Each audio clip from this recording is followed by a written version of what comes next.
Hello, good evening, good day, good morning, good morrow, wherever you're at, whenever you're at, welcome to this channel.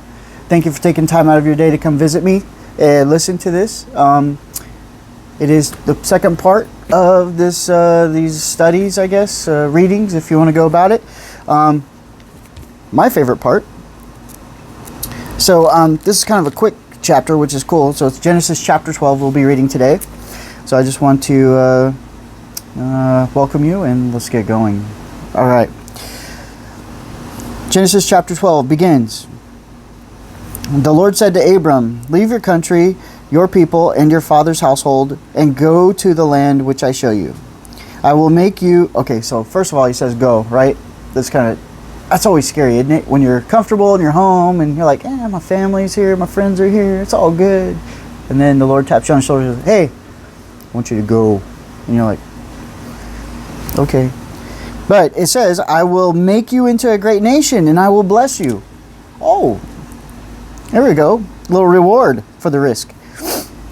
"I will make your name great and you will be a blessing. And I will bless those who bless you, and whoever curses you I will curse. And all the peoples of the earth will be blessed through you." Could you imagine? That's a pretty big blessing. Just being able to, let's say you know, you're that guy or girl and the Lord blesses you, and then everybody that knows you, even if they don't know you, they know of you, is blessed because they bless your name. Woo! That's kind of cool. All right.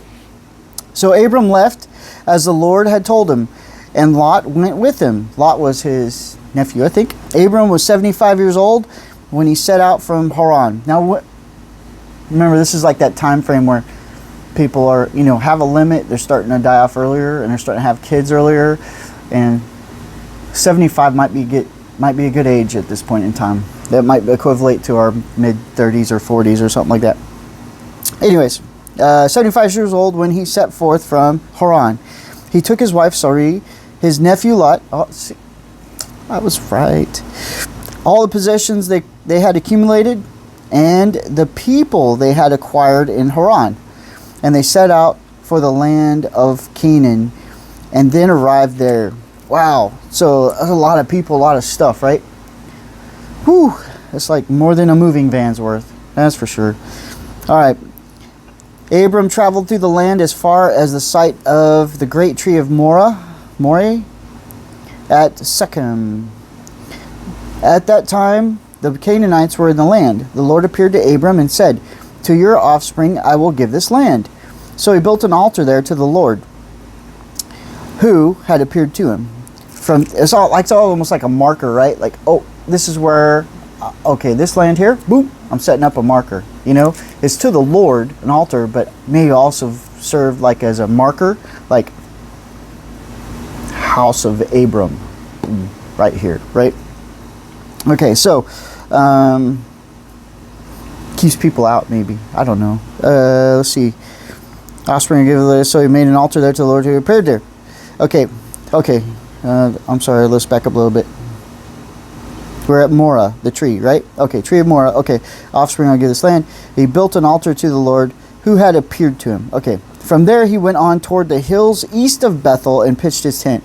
At Bethel on the west, and Ai is how you spell it, on the east, there he built an altar to the Lord and called on the name of the Lord. Then Abram set out and continued toward Negev.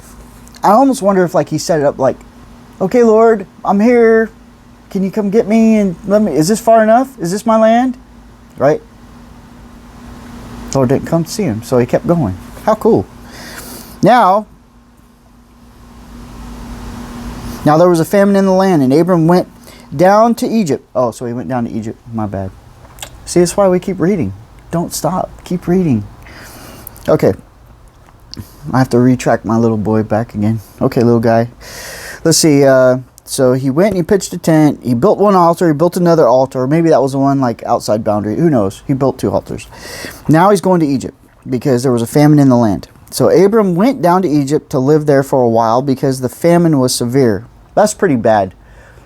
That's got to be some really dry land for you to travel to another country just to eat, just to be able to eat.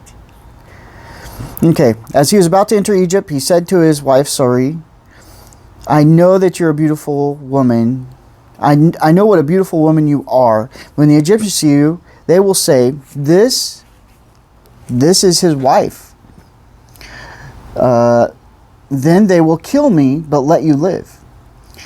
Say you are my sister. So he's saying right there, hey, if they find out you're my wife, they're going to kill me. They're going to take you. So let's just start with, you're my sister.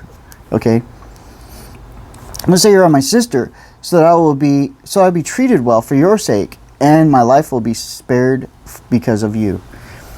Why is a brother spared? I have sisters, and it's kind of funny sometimes when, guys start liking the sister, and it's natural for us, right? They start buttering up the brother, the other family. Hey, I'm a good guy. Look, I'll treat her well. It's almost like you're applying. It's like an interview, and so it's kind of funny because it happened back then too. Abram was like, hey, just say you're my sister, and then it'll go well for me. These guys will come, and things it'll be nice for us.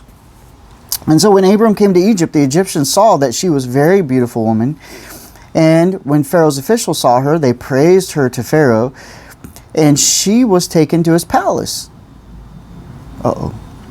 He treated Abram well for her sake, and Abram acquired sheep and cattle and male and female donkeys, men servants and maid servants and camels. That's some buttering up right there, man. That's some like, hey, man, I really like your sister a lot, right? Because I've never had anybody try to give me a donkey for my sisters.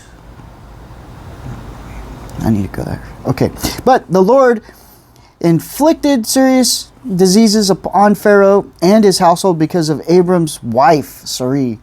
Pharaoh summoned Abram. What have you done to me? He said. Why didn't you tell me she was your wife?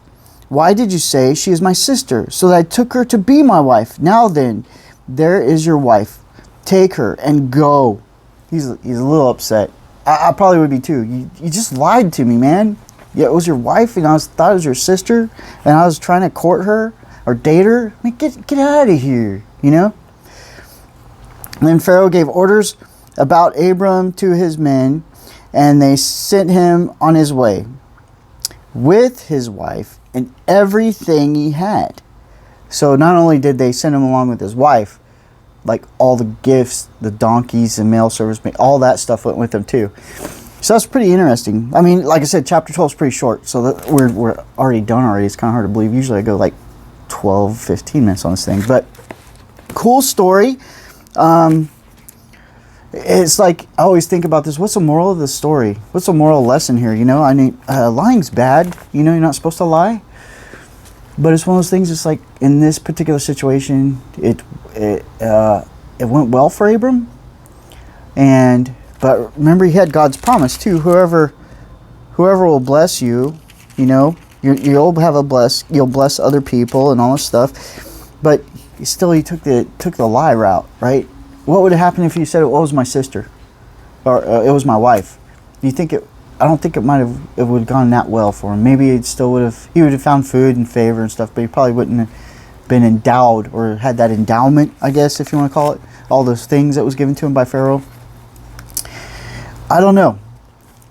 Sometimes things like this happen, right? There's no real moral compass here. Nothing really to say, hey, this was right, this was wrong.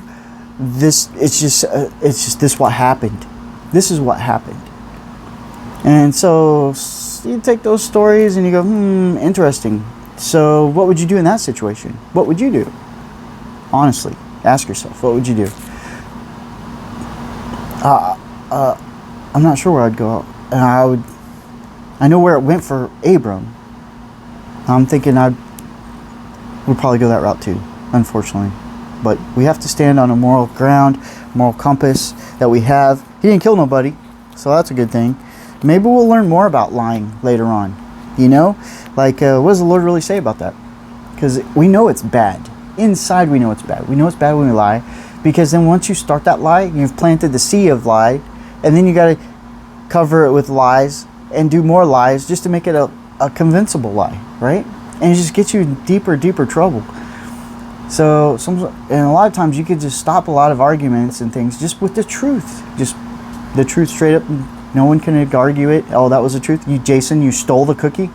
I stole the cookie. It was delicious. You get punished. But you know what? It's over with. Whereas if you didn't steal a cookie, they like torture you to figure out if you actually get you to admit you stole a cookie. That's not fun. I don't want to go through that. I'd rather just say the truth right up front. Boom, we're done. Hey, all right. So it's a good thing. All right, we're still in Genesis. Let me give you a little heads up. We're still in Genesis.